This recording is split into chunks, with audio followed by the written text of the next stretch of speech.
नमस्कार। चित्तौड़ दर्शन में आज समाचार में पुनः आप सभी का स्वागत है। नजर डालते हैं आज के समाचार की ओर। चित्तौड़गढ़ में रविवार को 13 परीक्षा केंद्रों पर प्री डीएलडी परीक्षा संपन्न हुई और दोनों ही पारियों में लगभग 91% परीक्षार्थी शामिल हुए। लेकिन अन्य परीक्षाओं के मुकाबले इस परीक्षा के दौरान परीक्षार्थियों को अधिक परेशानियों का सामना नहीं करना पड़ा और उतनी अधिक कड़ी चेकिंग नहीं होने से भी महिला परीक्षार्थियों ने खास तौर पर राहत की सांस ली और सभी 13 परीक्षा केंद्रों पर परीक्षा शांतिपूर्ण तरीके से संपन्न हुई। कोरोना बताओ ना, जल्दी आओ।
चित्तौड़गढ़ जिले के बेगू उपखंड क्षेत्र में स्थित डोरई में रविवार को रसोई का आयोजन किया भी जाना चाहिए क्योंकि मौसम इन दिनों काफी अधिक सुहाना चल रहा है।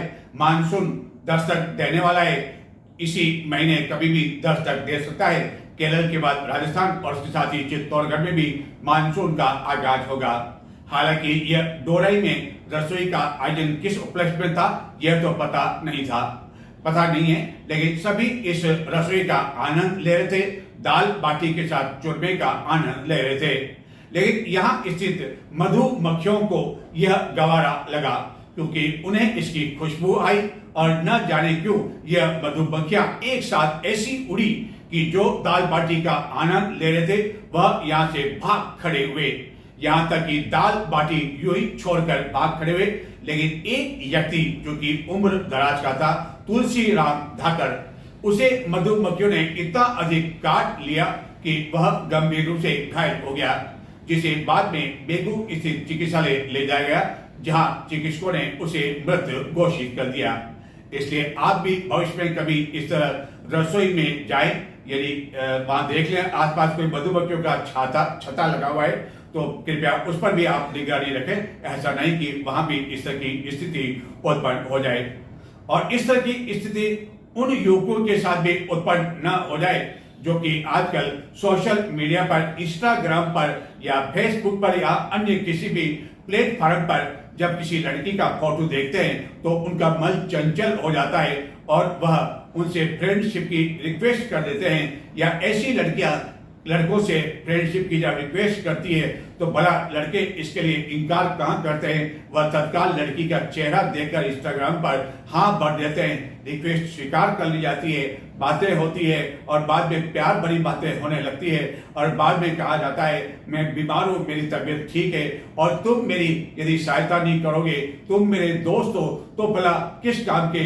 यदि तुम सहायता नहीं करोगे। इसी तरह के जाल में चित्तौड़गढ़ जिले का भी एक युवक फंस गया और 1 लाख रुपए से अधिक की राशि उसे भेज दी।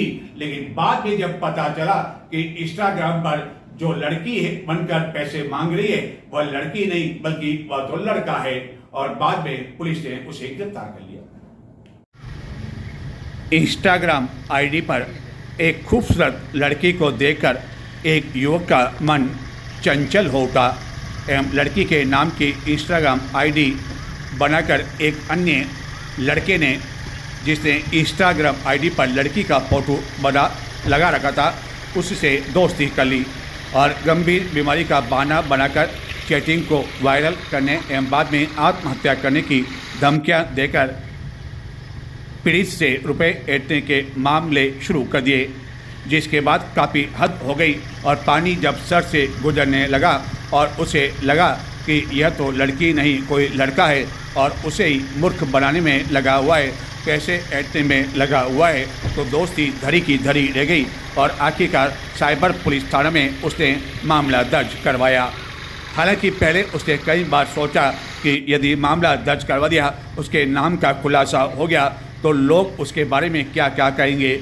आखिरकार पुलिस ने उसके नाम का भी खुलासा नहीं किया, लेकिन जिसने ठगी की उसको गिरफ्तार कर लिया और 1,27,000 रुपये 700 रुपये उसके द्वारा ऐंठ लिए गए थे।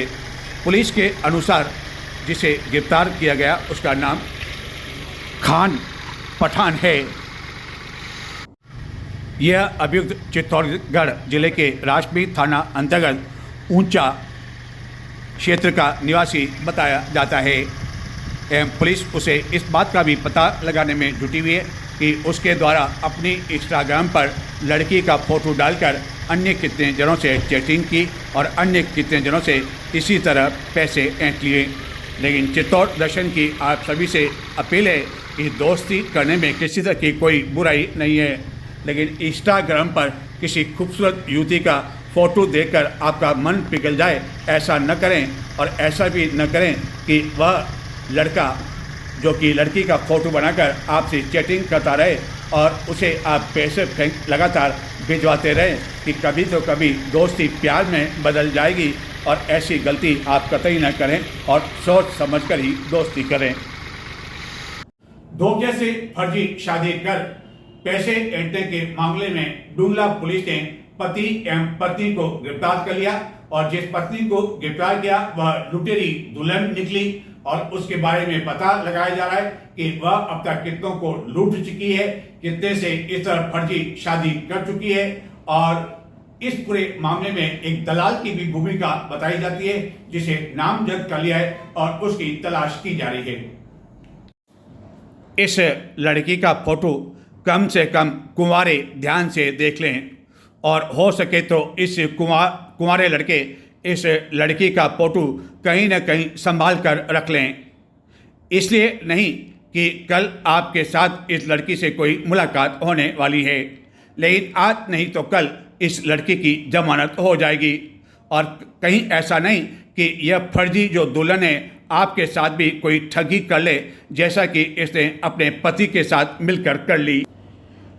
चित्तौड़गढ़ जिले के डुंगला थाना अंतर्गत किशन करेरी निवासी नेमीचंद कुमावत ने उसके साथ धोखे से फर्जी शादी कर 2 लाख रुपए ऐंठने वालों के खिलाफ डुंगला थाना में प्रकरण दर्ज कराया था।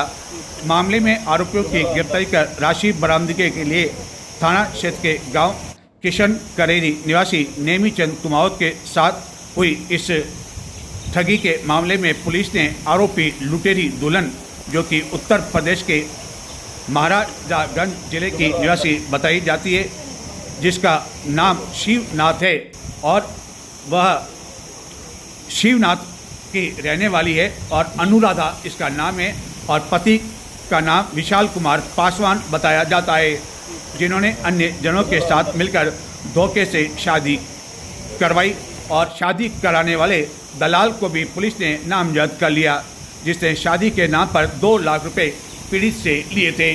हालांकि पुलिस ने अब लुटेरी दुल्हन और उसके पति को गिरफ्तार कर लिया है, जबकि दलाल को नामजद कर उसकी तलाश की जा रही है। इस लुटेरी दुल्हन द्वारा इससे पूर्व कितने जनों से इसी तरह शादी रची और बाद में वह फरार हो गई, इस बारे में भी पुलिस मामले की जांच पड़ताल कर रही है। लेकिन सबसे बड़ी चौंकाने वाली बात यह है कि साथ उसका पति ने JJM के भ्रष्टाचार के आरोप में पूर्व में कांग्रेस के एक पूर्व मंत्री महेश जोशी की गिरफ्तारी हो चुकी है, जो कि इन दिनों न्यायिक अभिरक्षा में चल रहे हैं। और अब इसी मामले को लेकर व्यवस्थापकों की नियुक्ति के मामले को लेकर ACB द्वारा राज्यपाल को फाइल भिजवाई गई है और इस फाइल में चित्तौड़गढ़ के कांग्रेस के कद्दावर नेता पूर्व सांसद और पूर्व मंत्री उदयलाल आन्ना के नाम का उल्लेख करते हुए उनके खिलाफ FIR दर्ज करने के लिए राज्यपाल से अनुमति मांगी गई है। और यह जानकारी मिलते ही चित्तौड़गढ़ में कांग्रेस कार्यकर्ताओं में बवाल मच गया और रविवार को चित्तौड़गढ़ जिले में कई स्थानों पर कांग्रेस कार्यकर्ताओं द्वारा बैठक आयोजित करने की जानकारी है।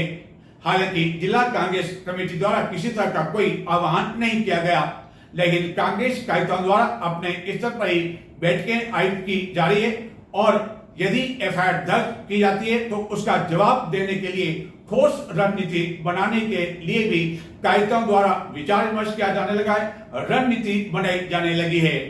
इसके जवाब में कांग्रेस नेता उदयलाल आंजना ने कहा कि वह इस तरह के किसी भी मामले में डरने वाले नहीं है, दबने वाले नहीं है।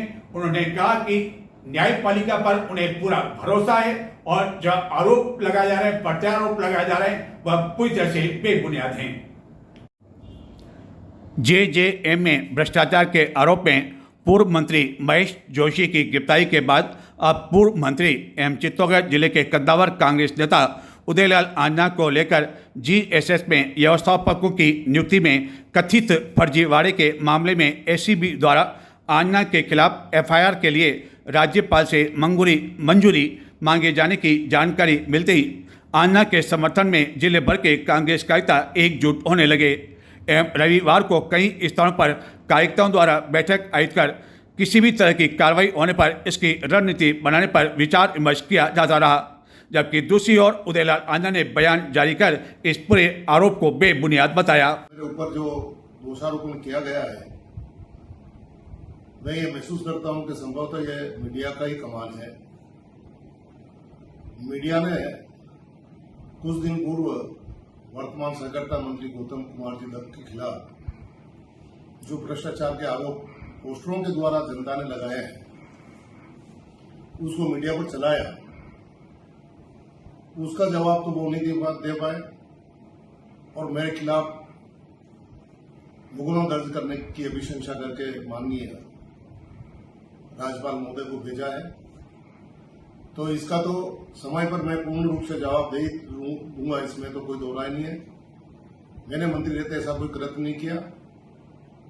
ये तो सहकारिता विभाग के कर्मचारियों से, राजस्थान के किसानों से जो सहकारिता से जुड़े हुए उनसे, कि जितना नवाचार उदयलाल आंजना के मंत्री रहते हुए सहकारिता विभाग में हुआ है, उतना किसी भी कार्यकाल में कभी नहीं हुआ है। और कोई आरोप पूरे 5 साल तक नहीं लगे हैं। और यहां 1.5 साल के अंदर जयपुर में चौराहे पर पोस्टर लग रहे हैं और मीडिया चिल्ला रहा है करोड़ों रुपया घोटाला हो गया और कोई बोल नहीं रहा है। माननीय मोदी जी का नारा है कि ना तो खाऊंगा ना खाने दूंगा।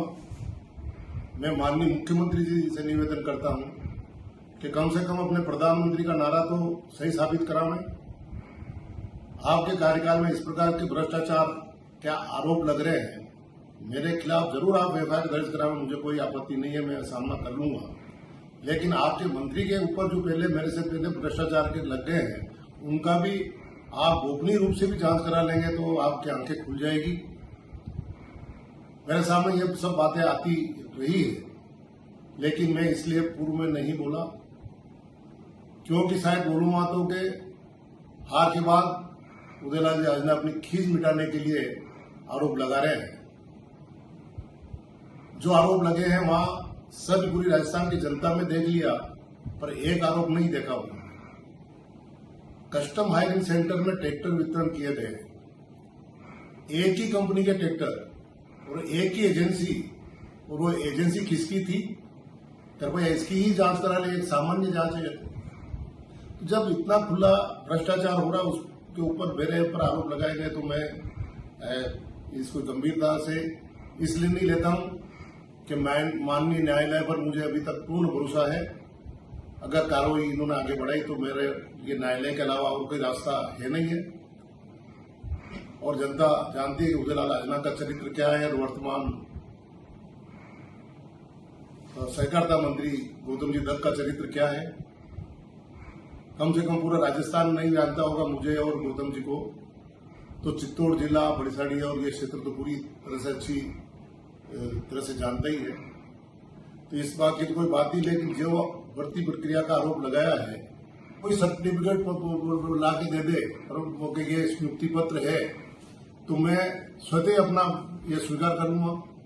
मैंने तो केवल स्क्रीनिंग प्रक्रिया को आगे बढ़ाने के लिए रजिस्ट्रार को निर्देश दिए थे कि मेरे पास जनप्रतिनिधियों के और समस्त राजस्थान के सहकारिता कर्मचारियों के विशेषकर व्यवस्थापकों के संगठनों के ज्ञापन मिले थे कि साहब हमें 20-20 साल हो गए सहकारिता में काम करते हुए, लेकिन अभी तक हमारी स्क्रीनिंग हो के हमें परमानेंट या स्थायी नहीं किया जा रहा है। तो मेरा भी दायित्व था कि ऐसे कर्मचारियों को मजबूती दें ताकि सहकारिता मजबूत होगी और डूंगरपुर में लोन वितरण में जैसा भ्रष्टाचार हुआ है वैसा भ्रष्टाचार आगे भविष्य में नहीं होगा।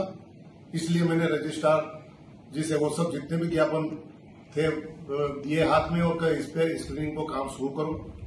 तो उन्होंने कहा था कि साहब इसमें हमने कई बार प्रयास किया लेकिन कलेक्टर के यहाँ से रिपोर्ट आती नहीं है, अध्यक्ष कलेक्टर है।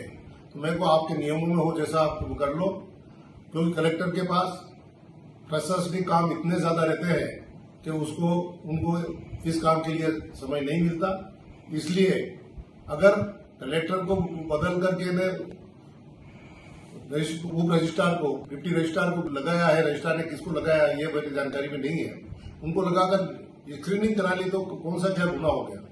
और यूं कलेक्टरों के राज में भी स्क्रीनिंग हुई, उसमें भी झालावाड़ जिले में कितने घोटाला हुआ, उसमें मुझे मंत्री रहते हुए 2-3 अधिकारियों को सस्पेंड करना पड़ा था। तो ये तो सब पत्रावली में छुपा हुआ है, एक एक बात तो मेरे सामने नहीं है, लेकिन बेबुनियाद आरोप मेरे पर लगाए जा रहे हैं। भ्रष्टाचार तो उस समय हुआ था जब 18-18 करोड़ का कृषि ऋण गैर हाथों में चला गया और मेरे मंत्री बनते ही मैंने रोका था। तो ये सब बातें राजस्थान की जनता भी जानती है और विभाग के कर्मचारी भी जानते हैं। और केवल कर्मचारियों को स्क्रीनिंग करके कि जो जीएसएस में काम कर रहे हैं व्यवस्थापक और सह व्यवस्थापक, उनकी योग्यता क्या है, उनके सर्टिफिकेट सही है कि नहीं है, उनके प्रमाण पत्र गलत है कि सही है कि फर्जीवाड़ा है कि कोई मुकदमे तो नहीं है, ये स्क्रीनिंग करके भेजने का काम था। और ये अनियमितता मान लो मैं जैसा आरोप लगा रहे हैं कि कलेक्टर को क्यों हटाया, तो कलेक्टर को हटाया तो उसके बाद ही कलेक्टर से तो रजिस्ट्रार ऊपर का अधिकारी है, रजिस्ट्रार तो स्क्रीनिंग की स्वीकृति देता, कलेक्टर तो स्वीकृति देता नहीं है। वो तो रिपोर्ट बना करके सहकारी कर्मचारियों के साथ मीटिंग करके रिपोर्ट बना के रजिस्ट्रार को भेजता है और निर्णय रजिस्ट्रार और सेक्रेटरी को लेना रहता है। मंत्री तक तो वो फाइल आती ही नहीं है। उसके बाद भी इतना हाईलाइट कि वो आजना ने कर दिया, छोटे मोटे मीडिया वाले लगा रहे कि अब तो महेश जोशी के साथ उदयलाल आजना भी जेल में। तो केवल अपने भ्रष्टाचार का आरोप छिपाने के लिए, वातावरण को ठंडा करने के लिए उदयलाल आजना के खिलाफ इस प्रकार का षड्यंत्र करके बदनाम किया जा रहा है। लेकिन न्यायालय में जाकर दूध का दूध और पानी का पानी हो जाएगा अगर ये संत रमताराम और उनके शिष्य संत दिव्यराम महाराज के साथ ही चित्तौड़गढ़ जिले एवं अन्य स्थानों से 85 अनुयायी गत कुछ दिनों से जापान की यात्रा पर गए थे और यात्रा के अंतिम पड़ाव में यह दल पहुंचा हिरोशिमा। जी हाँ, यह वही हिरोशिमा है जहां की पहली बार और अंतिम बार परमाणु बम का उपयोग किया गया। और वहां अभी भी इस भीषण युद्ध के कई ऐसे दृश्य हैं, कई ऐसे तस्वीरें लगी हुई है जिसको देखकर संतों का मन विचलित हो उठा।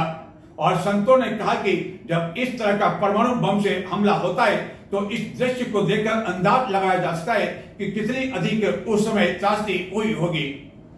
यदि आप प्रभावशाली नहीं है, बाहुबली नहीं है और आपकी पहुंच ऊपर तक नहीं है, पुलिस तक नहीं है, पुलिस के साथ आपकी सेटिंग नहीं है, तो फिर चाहे आपके पास आपकी बेशकीमती जमीन हो और जमीन पर कोई कब्जा करना चाहता हो, आपके पास राजस्थान उच्च न्यायालय का स्थगन का आदेश हो, तो भी आप कुछ नहीं कर सकते और आपके सामने देखते ही देखते उस बेशकीमती जमीन पर लोग कब्जा भी कर सकते हैं। ऐसा कहना है चित्तौड़गढ़ के सोनी परिवार से जुड़े कुछ लोगों का, जिन्होंने रविवार को पत्रकारों से बातचीत करते बताया कि चित्तौड़गढ़ के किदवई नगर में एक बेशकीमती भूमि उन्होंने काफी वर्षों पहले खरीदी थी, लेकिन 4 जनों ने यह जमीन खरीदी और उसमें से एक जने ने बाद में कदम पीछे खींच लिए और उसके द्वारा अन्य जनों के साथ मिलकर ऐसी सुनियोजित षड्यंत्र की कहानी तैयार की गई कि चित्तौड़गढ़ के एक व्यक्ति द्वारा, जो कि प्रॉपर्टी डीलर है, उसके द्वारा यहाँ एक कॉलोनी काटने के लिए केवल 4 दिन में पट्टे नगर पालिका से तैयार करवा लिए गए और बाद में कई वर्षों तक यह मामला राजस्व बोर्ड, न्यायालय और न जाने कहां चलता रहा। आखिरकार उच्च न्यायालय ने सोनी परिवार के पक्ष में स्थगन आदेश जारी कर दिया, जो कि अब तक भी जारी है।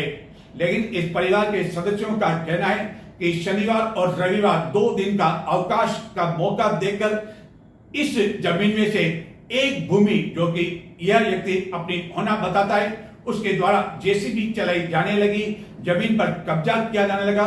जबकि उच्च न्यायालय का स्थगन आदेश पत्रकारों को इन परिवार के सदस्यों ने बताया, कई ऐसे दस्तावेज बताए जो कि चीख कर कह रहे थे कि इस पर उच्च न्यायालय का स्थगन आदेश है। लेकिन इसके बावजूद पुलिस ने किसी तरह की कोई कार्रवाई नहीं की, स्थगन आदेश तक देखने से इनकार कर दिया।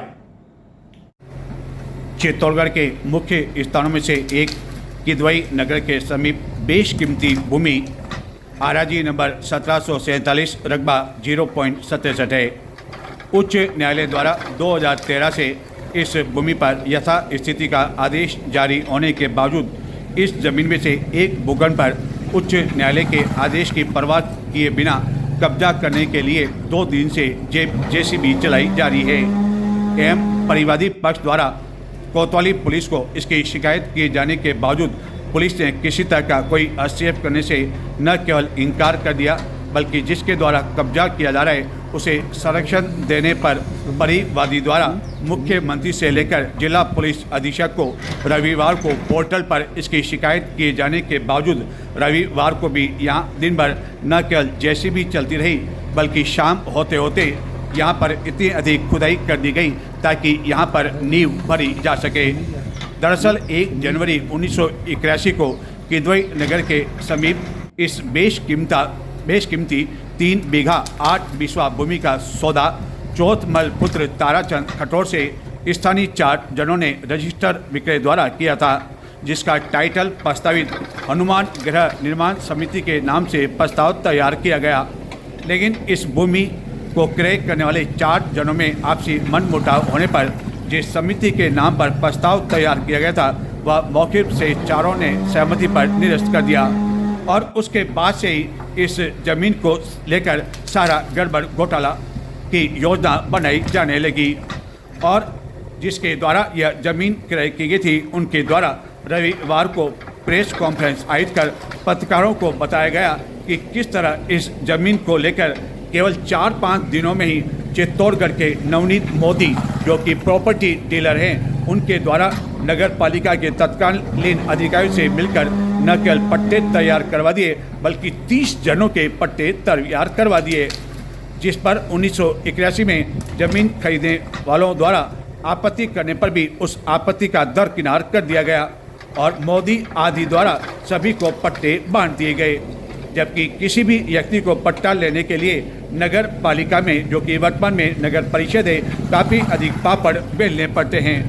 एवं इस पूरे मामले में परिवादी पक्ष द्वारा उच्च न्यायालय से लेकर इस पूरे मामले में जो भी फाइल चली, राजस्व न्यायालय एवं संभागीय आयुक्त के यहाँ जो भी कार्रवाई, उसके समस्त दस्तावेज पत्रकारों को बताते हुए बताया कि इस पूरे मामले को लेकर परिवादी पक्ष द्वारा इस भूमि के क्रय से लेकर उच्च न्यायालय द्वारा जारी किए गए स्थगन आदेश को लेकर कई तरह के दस्तावेज देकर बताया कि हनुमान गृह निर्माण समिति का निर्माण जो है एक नई समिति के रूप में नवनीत मोदी, जो कि शास्त्री नगर निवासी है, उसके द्वारा कर लिया गया।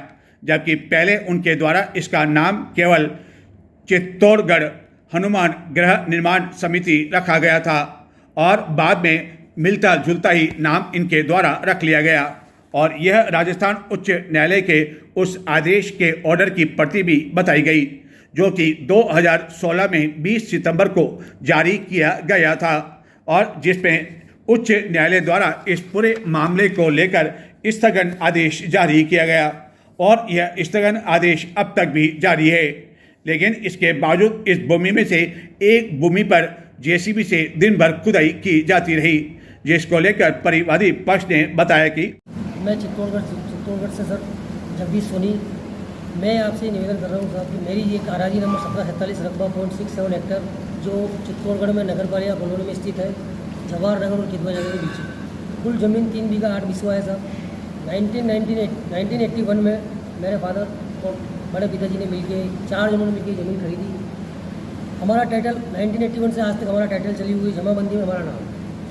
1998 से इसमें कोर्ट में मामले विचाराधीन हुई एक फर्जी सोसाइटी जो चित्तौड़गढ़ हनुमानगढ़ निर्माण समिति के नाम से नवनीत मोदी और उनके साथियों ने बनाई है। उस सोसाइटी ने फर्जी तरीके से 136 और 90 भी करवा दी 5 फरवरी 2002 को जो नगर परिषद से पट्टा प्राप्त किया, जबकि उसकी अपील संभागीय आयुक्त के यहाँ की गई और संभागीय आयुक्त ने इनके 90 बी की प्रोसीडिंग भी खारिज कर दी, 136 भी खारिज कर दिया और 1985 का जो भू सेटलमेंट का जो ऑर्डर था वो भी इनका खारिज कर दिया। बट उसके बाद इनका सारा पट्टा सब कैंसिल हो गया था। कब्जा सर 1981 से लेकर आज दिन तक कब्जा हाई कोर्ट ने मेरा बोला। इसकी अपील इन्होंने संभागीय आयुक्त की अपील इन्होंने रेवेन्यू बोर्ड अजमेर में करी। 2013 में रेवेन्यू बोर्ड से इन्होंने हमारे खिलाफ किया। उसकी अपील हमने हाई कोर्ट माननीय राजस्थान उच्च न्यायालय जोधपुर में की। माननीय राजस्थान उच्च न्यायालय जोधपुर से 2013 से कंप्लीट टेम्पररी स्टे चलता रहा। 2015 में स्टे कंफर्म करके फाइल को एडमिट कर लिया गया है और माननीय उच्च न्यायालय ने लास्ट फाइनल डिस्पोजल तक यथावत स्थिति बनाए रखने का ऑर्डर स्पष्ट रूप से जारी किया है। जिस पोर्शन ऑफ लैंड के लिए मैं लड़ रहा हूँ उस पोर्शन ऑफ लैंड को मुझे डिस्पोजेज नहीं किया है, इस तरह से ये हाईकोर्ट ने आदेश दिया है। लेकिन अभी वर्तमान में सर एक जो इनके सोसाइटी का एक सदस्य है उसने एक कोई रिटायर्ड जज है जिनका मैं नाम श्याम सुंदर जी पुरोहित बता रहे हैं, जो रिटायर्ड जज रहे हुए हैं, उनके कोई जमाई है सत्यनारायण शर्मा जो जयपुर हाईकोर्ट में वकील बताते हैं अपने आप को। वो कल यथावत अपने अन्य साथियों को लेके एक यूपी नंबर की इनोवा कार है और यहाँ के लोकल साथियों को लेके ज़मीन पे जेसीबी लेके और नाजायज़ तरह से ताकत के बल पे कब्जा करने का प्रयास कर रहे हैं। वहाँ पर जेसीबी मशीन चला रहे हैं, साफ़ सफाई करा रहे हैं। इसकी रिपोर्ट हमने थाने में करी, पुलिस थाना कोतवाली। तो पुलिस थाना कोतवाली में जाने पर हमने सारे डॉक्यूमेंट्स दिखाए, दस्तावेज दिखाए, हाईकोर्ट का स्टे दिखाया, लेकिन कोतवाल साहब हमारी बात सुनने को तैयार नहीं। वो कहते हैं कि भाई ये 2002 का पट्टा है। मैंने कहा साहब ये पट्टा किस आधार पर बना? ये पट्टा बना 90 बी की प्रोसीडिंग है था। जब वो प्रोसीडिंग भी खारिज हो गई और मामला लिटिगेशन में है, मामला हाईकोर्ट में विचाराधीन है, तब आप इस पट्टे को कैसे वैल्यू दे सकते हैं? पर वो मानने के लिए तैयार नहीं है। वो कह रहे हैं इनके पास निर्माण स्वीकृति है। निर्माण स्वीकृति सर 2004 में जब इन्होंने पट्टा लिया, रजिस्ट्री लिया, उसी समय निर्माण स्वीकृति ली। निर्माण स्वीकृति के वक्त 12 महीने की जो भी कॉल रहती है वो कौन, अभी वर्तमान की कोई निर्माण स्वीकृति उनके पास है नहीं। 2016 में जब इन्होंने हाईकोर्ट में पार्टी बनने की दरख्वास्त लगी श्याम सुंदर जी पुरोहित रिटायर्ड जज साहब ने, तब भी इनको खारिज कर दी गई वहाँ से हाईकोर्ट से। 2016 में ये कब्जा करने आए तब भी इन्हें कब्जा नहीं हुआ। हाईकोर्ट ने हमारा कब्जा मान रखा है, लेकिन हमारी कहीं भी सब सुनवाई नहीं हो रही। इसलिए हम आपसे हाथ जोड़ के निवेदन करते हैं कि हमें न्याय दिलाया जाए, हमारा सहयोग। ये जो कब्जा हो रहा है उसके बाद आपने कहीं शिकायत की क्या? जी साहब, मैंने पुलिस थाना कोतवाली चित्तौड़गढ़ में जाके मैंने लिखित में आवेदन दिया। वहाँ पे जैसे उन्होंने मुझे बुलाया, उन्होंने एक थानाधिकारी अनुसंधान अधिकारी सुरेंद्र सिंह जी को मेरे को मिलने के बोला। मैं उनसे भी सारी उनको रिपोर्ट्स बताई, सब चीज़ उनको बताई, लेकिन वो खुद सुरेंद्र सिंह जी पुलिस की गाड़ी लेके, मैंने वीडियो दिया है आपको, वो खुद वहाँ पे जेसीबी मशीन चला रहे हैं और जो उनके साथ लग के जेसीबी से सफाई करवा रहे साहब। तो प्रशासन अगर ऐसे भूमाफियाओं और ऐसे गुंडों का साहब सहयोग करेगा तो हम कहाँ जाएंगे साहब? हम शुरू से 1980 संघर्ष कर रहे हैं। छोटा मोटा काम है साहब, हमारे पास इतने हथियार भी नहीं है, इतने कुछ है भी नहीं। ये सब हथियार बन हो गया, वहाँ बैठे हुए हैं और हम जा रहे हैं तो हमें भगा रहे हैं साहब। अब हम वहाँ कहाँ हैं? इसलिए हम आपसे न्याय की गुहार। तो ये थे आज के समाचार। अब मुझे आगे दें। नमस्कार।